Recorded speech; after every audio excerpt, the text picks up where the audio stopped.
Hello and welcome to the Bionicle Inspiration series. I'm your host. I am still Ben Cossy. It's far too late now. I can't change that.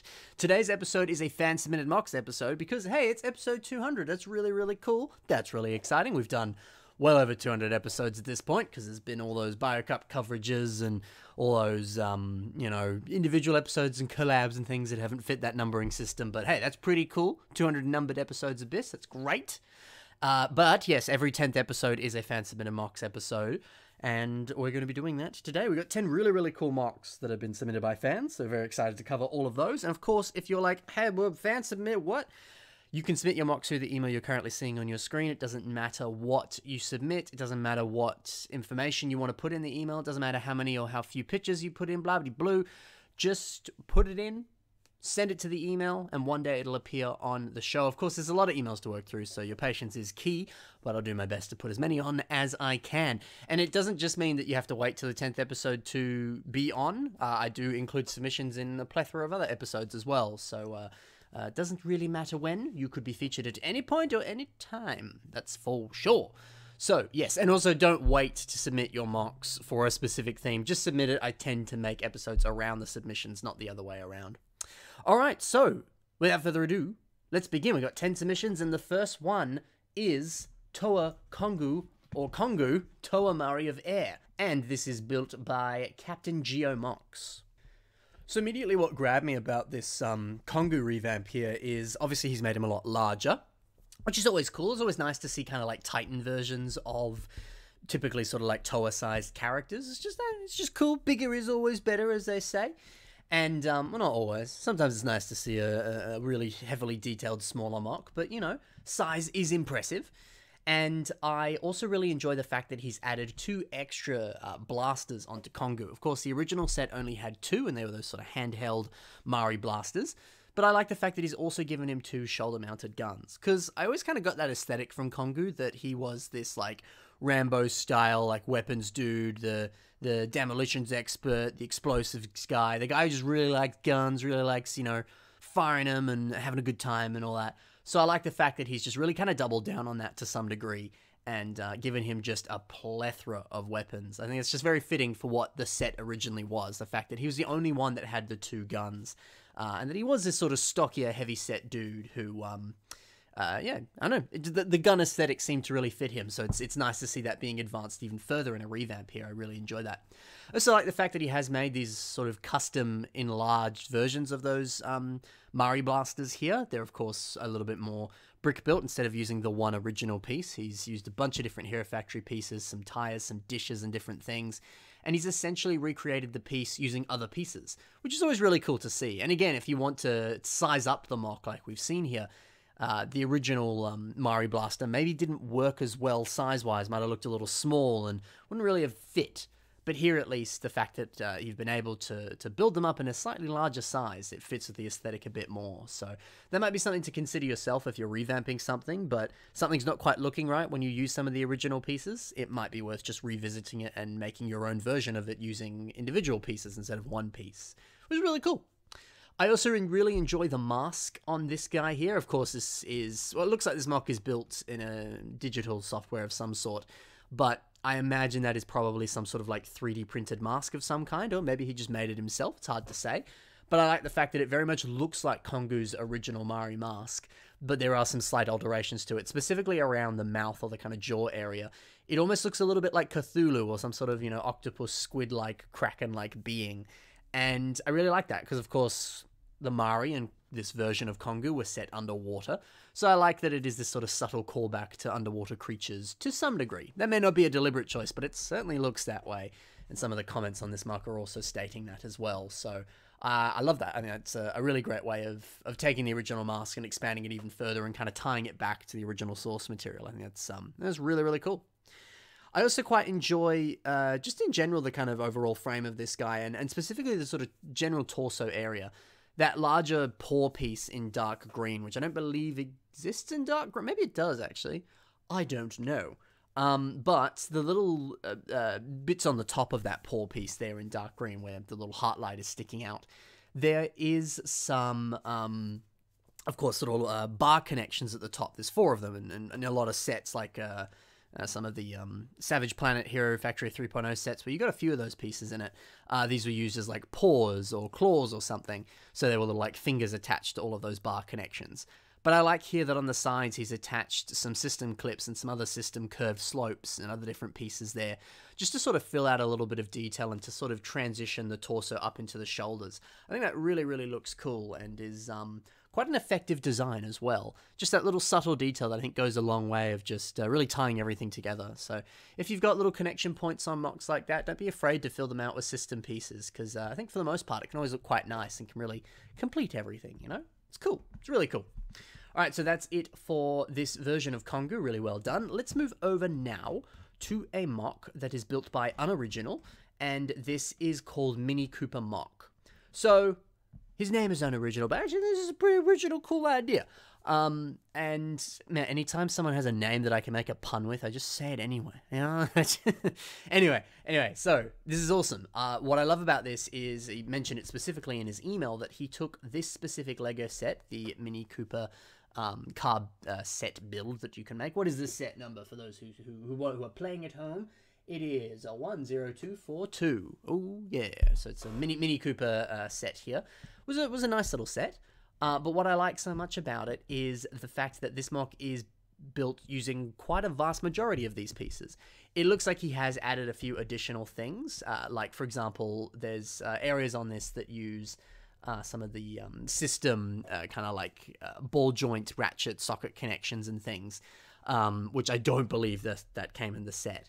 But of course, I still love that. You know, there is this whole sort of subgenre of Lego building, you know, called like alternate builds for sets and stuff, where you can just buy one, maybe two different sets, and just using the pieces from those sets, try and build something else that isn't the original model the set was intended to be. And that's always a really fun thing to do. It can be limiting, but sometimes those limitations can be really fun, because, you know, maybe you're like, if only I had this, like, one specific ball joint or something in this set, I could very effectively create what I want to create. But because you don't have that, you got to think outside the box and try some different techniques and play around with stuff, you know? Which is always really good. But certainly what it looks like he's done here is he's just bought this set, used the bulk of the pieces to make the overall MOC, but he's added in his own little details there so that he has some slight limitations, but also doesn't. And I love that. I think that's a genius idea. The idea of finding specific sets that have really good pieces, or pieces that you know you just really easily be able to use, or maybe like this, they come in dark green, which is a color you really want to play with or something. And specifically just buying that set, using those pieces and building something with it. I very often buy Lego sets just because I like Lego sets. It's fun to build them. But I also very often buy Lego sets specifically for pieces. And I'll build it, I'll enjoy it, I'll look at the model for a bit, and then I'll take it apart and then use those pieces in a MOC. But oftentimes something like this too happens, where you buy a set and specifically build something with those pieces because they're just that good. And that's a fantastic idea, because, you know, often I hear that debate that people will say, like, I really want to build stuff, but I just don't have the parts. So if you've got a little bit of cash and you want to go to the store and buy a really nice Lego set that has some pieces you think you can use, and there's nothing wrong with doing that, and taking it home and using the vast majority of those pieces in an attempt to build something. So that way maybe you're using maybe like 90% of the set, and the other 10% is just whatever's left in your collection. And you can build something really effective and cool like this, you know? Of course, a lot of this general concept works a lot better if you're buying or building with a bit of a larger set that has a lot of pieces in it. But, hey, maybe you want to buy a smaller set and just build something smaller with those pieces, you know? There's a few different possibilities you can play around with there for sure. So, certainly something to think about. And I think the concept itself is very creative, very awesome, and he's achieved a fantastic result with it for sure. I really love how the general design of this is a lot more blocky and almost sort of square, rectangular in pretty much everywhere of it.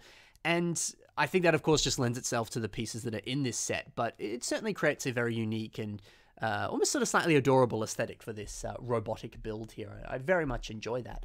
And it kind of reminds me a little bit of Transformers. So Transformers has always been a thing that I've enjoyed since I was a wee lad, and I always like the aesthetic of a lot of them because they share a fairly similar aesthetic to this MOC. They have that more sort of boxier aesthetic that obviously I think is deliberate because it allows the transformation to be quite easy, you know. It needs to be specific sizes or specific shapes so that, you know, the transformation's smooth or it looks good in both forms. But I still didn't think that that was like a compromise or anything. I thought that it just created a very unique and beautiful aesthetic, especially on a lot of the examples I'll be showing you now. There's a lot of times that, yes, it is just essentially a rectangle for their leg, but there's still detail to it, there's still texture to it, there's still slight variations in color or something like that. So it still makes it interesting and unique. It isn't just this sort of more gaudy looking box, you know? So I think that's certainly something to think about. Have a look at different Transformers, whether you're a Transformers fan and you have your own at home and you can study the toy itself, or you just want to Google some Transformers, or maybe watch some of the different animated movies, or even the Michael Bay movies. That's completely your choice.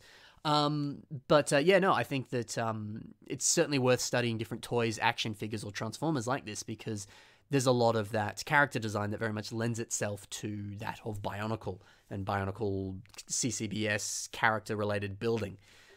So I love that. Certainly, I've often drawn a bit of inspiration from Transformers myself, specifically when I've built different humanoid characters and things. So certainly something to think about. And I think you can very clearly see whether it's deliberate inspiration or not. There's certainly some similarities between the two here. It almost looks like this robot here could transform into the Mini Cooper here. It cannot, but it looks like it could, you know?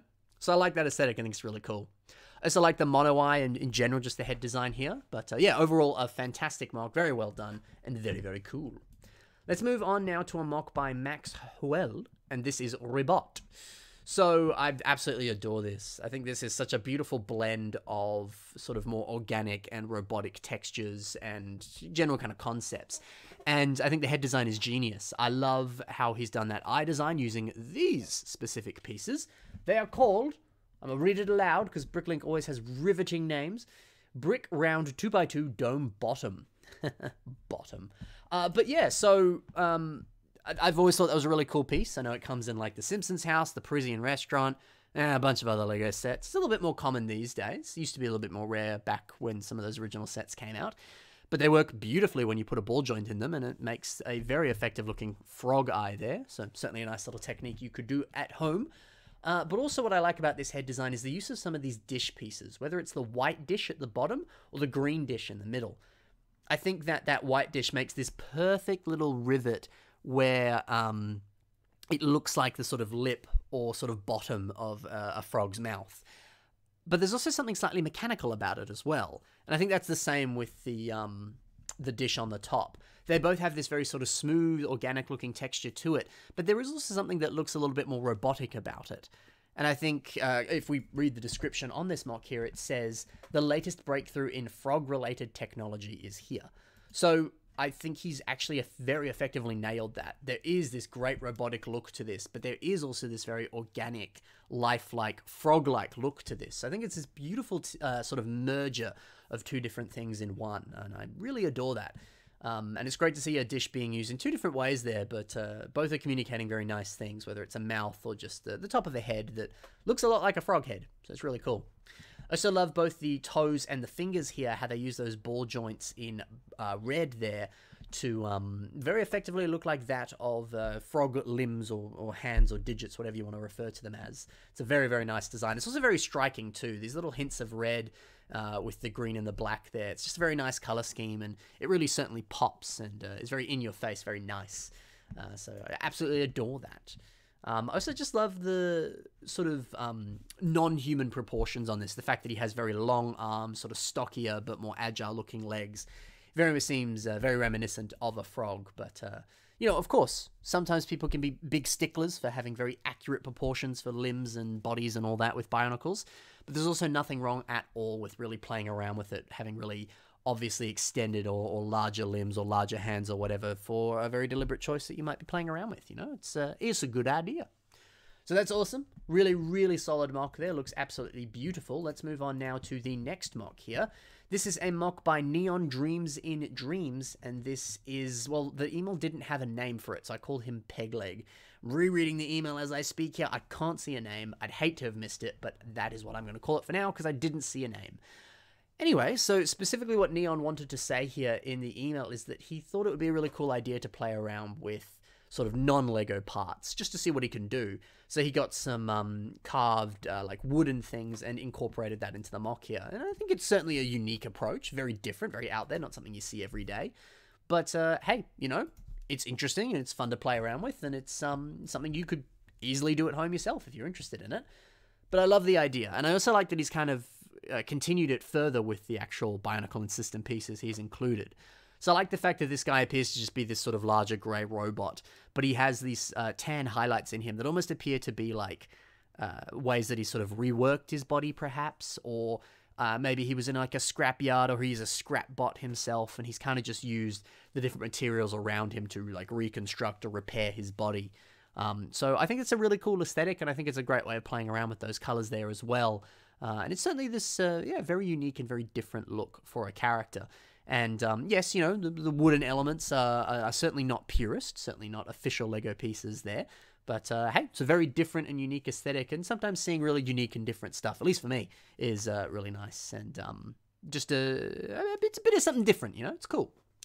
Something else I like about this guy here is the shoulder design. So specifically how he's used those two Metru headpieces to form the shoulders. So the fact that they just insert nicely into the body using the neck part of that Metru head, and the area that you'd normally put the eyes into that Metru head, he's used sort of the different connection points on that to transition down into the rest of the arm. I think in general that's a really nice design. But also, if you're just looking for a kind of general frame for a MOC, that would be really cool, because you could build that into any kind of body design you're working on, and then you could very easily attach a mask onto the head there, and it has a nice little shoulder mask design of sorts. So certainly something you could adapt with that technique. You could pick it up and advance it further with your own unique style or your own unique plan with whatever it is you're building. So I think that looks great as it is. I think it has this more sort of weathered, old, robotic texture to it, which I think just in general fits the aesthetic of this MOC. But that's certainly a really nice technique that you could take in other directions as well, which is really exciting and really cool. So this is a fantastic MOC, really unique concepts to this, and some clever techniques as well. Pretty cool.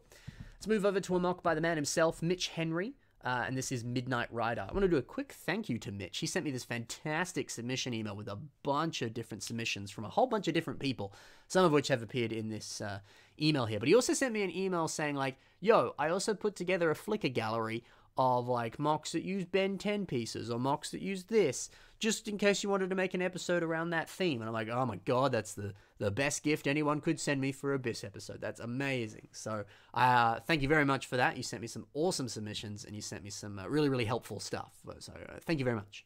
But this was also one of the things that he submitted. So let's talk about Midnight Rider. I adore this. I absolutely love this. So of course that leather jacket is not an official Lego piece, but man, it gives this MOC so much character. I want to read the description that Mitch puts here, because I think it's a nice little synopsis of this, and I think he's perfectly captured this like sentence with this MOC as well. He says, he says, Jack Houston, a drifter of few words. He doesn't like any of those funny beers. And I think that's kind of cool. I can certainly see a lot of that really captured in this guy here. I love how underneath that leather jacket, Mitch has used a bunch of different system pieces here to recreate a little bit of a pot belly on this guy. It's a really, really nice design, and again, communicates a bit of character. And it's always nice to see, you know, Bionicle characters with different body types and body shapes and sizes here. So it's a very nice little pot belly design there. It works really, really well. I also love his belt design there, just that simple black like little strip there. But the fact that he's used that gold bucket handle piece from a minifigure bucket, that makes a perfect little sort of belt buckle of sorts there. I absolutely adore that. Really, really effectively communicates that of a belt. Now, you might look at these legs and be like, that's not Lego. It technically is. So this is from a Galador set. Allegro, I believe is how the name of her is pronounced. So great way to incorporate essentially, you know, jeans and boots onto this MOC. It really, really works well. And I love the absurdity of the fact that he is wearing a space helmet, because why not? Yeah, again, so much personality in this MOC, some really, really fantastic techniques, and yeah, I love just how kind of like funny and weird it is, but also how like grounded and clear the characterization is as well. This little toolbox, or maybe it's like a little cooler, like an esky or something. That's a little fun design too, and I always like seeing a little accessory that comes with a MOC as well. It's always it's just nice. It really completes and rounds off the MOC, so I really like that.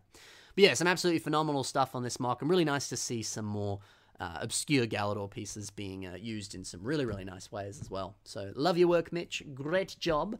Let's move on now to the next MOC. This is built by HB, and this is Samus Aran. So of course, this is Samus from Metroid Prime, all those different games, and it's here built in Bionicle form. So I think this is fantastic. Certainly one of my favorite parts of it is the lower leg design, specifically using the Nuva limb piece there. I think that really effectively matches the source material of Samus. Just the fact that she has naturally this very sort of smooth, rounded armor. The general look of that, I think, is very effectively encapsulated in the Nuva limbs there. So I think that's a great choice of piece, because it certainly seems to match the general look of Samus's armor. I think it's really cool. I also think, too, it's nice to see a lot of system pieces being very effectively blended in with different Bionicle parts, as well as some CCBS pieces. I think certainly some of those curved slopes, specifically in blue on the gun, but we also see more of those curved slopes on the arm in orange there as well, whether it's on the fingers or on the arm itself. Those pieces work so well up against CCBS armor and a lot of those other smoother Bionicle pieces. So certainly worth playing around with some of those curved slopes if you have them, because I think they naturally, just like texture-wise, work very well with a lot of Hero Factory CCBS-styled pieces. So it's pretty easy to get that nice consistency there if you really want to play with system and merge it with construction parts. I still love, too, the head design. Just that orange sort of T-visor almost of the helmet. I love how that's been achieved there, specifically the top of that T. How it looks like it's just two 2x2 lime green plates stacked on top of each other and put at a slight angle there, so you get that more distinct and pronounced head design at the top there. It's a nice little design for sure, and a great way of recreating that helmet. It certainly looks like the original source material there. And also, yeah, really nailed the colors as well. It's very, very clear what this is. It's always nice to see a MOC that is a representation of something, and immediately as you look at it, you're like, yep, that's it, you know? Obviously, it can be a little bit of a different story if you look at something like, I can't tell what this is, and it's like, oh, it's this. And you're like, oh, I can't quite see it, you know? So if you can instantly recognize it, I think that's a point for you. You have won at Bionicle. So yeah, fantastic version of Samus here. Really love your work. Well done. Let's move on now to another MOC. This is Thanatos, Eidolon of Death, and this is by Ezreal. So this is a Centaur. Centaurs are great. Not enough Centaurs out there, you know? It's awesome. It's awesome to see. And I think there's a lot of nice stuff going on here with this MOC as well. I love the big old scythe that he has as a weapon here. Of course, Centaurs, you know, horses with a human sort of like body and head, they're naturally quite large. They take up a lot of space. So I think it seems incredibly fitting to give them a very big, strong, sturdy weapon because, you know, that just kind of fits their natural body size. It doesn't really make sense for them to have sort of more like close-up like daggers or something. Could make sense for them to have like a bow and arrow or something perhaps, but I just like the fact that as he's a horse, he can really, you know, run around and get a lot of sort of speed and movement. So he has this big scythe that I think would work really well with just the way that he kind of moves and flows and just how his general body shape would, I think, interact with combat, you know? I think that's certainly something to think about as well, is like, how does your MOC fight? You know, if you're someone who's really a bit of a stickler for lore and story, or you really want to give them a very sort of like personalized, very fitting weapon, I think that's definitely something to consider is how the MOC would move, how the MOC would fight, how this character would do what they do. You look at pretty much any different characterization of a hero or a villain in any form of popular culture or media or movies or storytelling in general. Always, when an actor portrays a character, you look closely, they move differently, you know? Kylo Ren is a fantastic example of that. He has this beautiful, like, petulant stomp when he walks, and this almost sort of, like, weight on his shoulders as he moves forward, this sort of stomp. It's fantastic to see, and it's so unique to the character. But also, like, the way he fights is so, like, aggressive and such a sort of, like, embodiment of his inner personality, you know? And yeah, that comes out in his fighting style, you know? So I think it's certainly something you could also embody with your own characters as well, is how do they walk? How do they fight? Some of that stuff, of course, maybe won't come up, but if you are able to embody that in Lego form, that's going to look absolutely beautiful. And even if you just put a little bit of thought into it, you don't have to sit down and write an essay or whatever. You'd be surprised, I reckon, at what results you can come up with. Whether it's as simple as this. This guy's a centaur. He takes up a lot of space. Let's give him a weapon that also takes up a lot of space and would probably work well at really kind of swiping down enemies at a faster horse-like pace, you know? It's really cool. It's really cool indeed. Looking at all those different horse legs, I love the fact that the lower legs are just simply those silver Anika leg pieces, those prefab limbs. I think they work really well for that of a horse. There's something just a little bit more, I don't know, horse-like about them. I don't really know how to word that, but it looks nice, you know? It's really cool. In general, too, I like the sort of sense of movement that this MOC has as well, this sort of sense of motion. Whether that's just from the posing that he has, you know? Sometimes a really good pose when you take a picture of your MOC can really communicate a lot. But also just the fact that when we look at his head, which is a fantastic head design, that spike piece that sort of flows backwards like that, it almost looks like hair kind of rustling in the breeze as it rushes forward. That sort of backwards arrow sort of giving you this sort of direction of, sort of, as it points backwards, it kind of gives you this sense of movement, like when you draw like Flash in a comic and you give him like speed lines going behind him so it looks like he's really rushing forward. I think that that little spike there kind of gives a slight impression of that, this sort of sense of movement to that, which, again, a little subtle thing, but again, it's really communicating how this MOC moves and what it does as it fights and does what it does. So, subtle thing, but I think it does a lot, and I really enjoy that. So super cool. Love your work there, Izil. Always great to see a centaur. Let's move now to another MOC with crazy weird legs, and this is built by Vince Vince Tolos. Look, man, I don't know how to pronounce that. You have a great looking name. It aesthetically looks nice. I'm critiquing names now. I don't know how to pronounce it. But Vince, my boy Vince, he here has made a MOC called Imperial Sniper. I love this. There's such a weird absurdity to this. Look at its face. It's this weird praying mantis face. There's some of those weird like claws from like an Atlantis like minifigure crab. And then there's those weird like tendrils coming out of its mouth, which is actually hair from the Batgirl minifigure from the Lego Batman movie. I love how that looks. Just the weird texture of that hair does have this beautiful bug-like look to it. And then those ball joints with the white on them, giving it this really pronounced bug-like aesthetic there. It's absolutely fantastic. So much character and so much almost like accuracy to that of a, yeah, I don't know, like a praying mantis or any kind of bug has been embodied in that. It's really a nice sight to behold, and some really fantastic part usages there as well. It's absolutely brilliant. Speaking of nice part usages, I love the general torso area here using those plastic pieces there to create this, what almost looks like that of like a skin of a bug. I believe those are plastic pieces that come on a Ninjago set, I want to say. I don't know, but certainly wrapping them around like that, it's a great way of designing that torso there. And there is something almost sort of warrior-like about it, just seeing that there. I think that's really, really cool. I love, too, all the different limbs, the fact that they're brown, the fact that they have this crunchy bug aesthetic to them, and the fact that they're all, like, curly and wavy and weird, and the fact that his fingers are just these weird, you know, tendrils that kind of wrap around stuff. That's so unique and so different. I love quirky, odd character designs like that. It's so great when that's embodied in a Bionicle.